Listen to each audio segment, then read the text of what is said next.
அடுத்து இலக்கியத்தின் மூலமாக தத்துவத்தை புரிய வைத்தல் விளக்கம். தமிழ் நாவல்கள் வாழ்க்கையின் தத்துவங்களை படிப்படியாக வாசகர்களுக்கு எடுத்துரைக்கின்றன.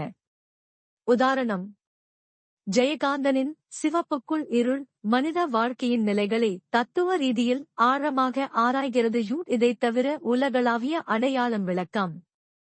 தமிழ் நாவல்கள் உலக அளவில் தமிழின் அடையாளத்தை உயர்த்தும் பணியில் ஈடுபட்டுள்ளன. உதாரணம்: சங்க இலக்கியங்கள் மொழிபெயர்க்கப்பட்டு பல்வேறு நாடுகளில் தமிழ் இலக்கியத்தின் பெருமையை எடுத்துக் கூறுகின்றன. தமிழ் நாவல்களின் தனித்துவம் விளக்கம். தமிழ் நாவல்கள் உண்மையான வாழ்வை பிரதிபலிக்கின்றன.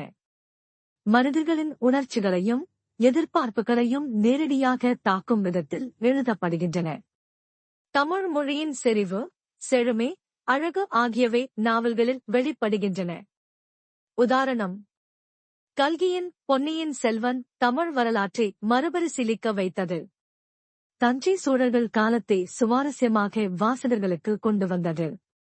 இதன் மூலம் தமிழ் இலக்கியத்திற்கும் வரலாற்றிற்கும் பெருமை சேர்த்தது. தொடர்ந்து மனித மனதை தொடுவது விளக்கம்.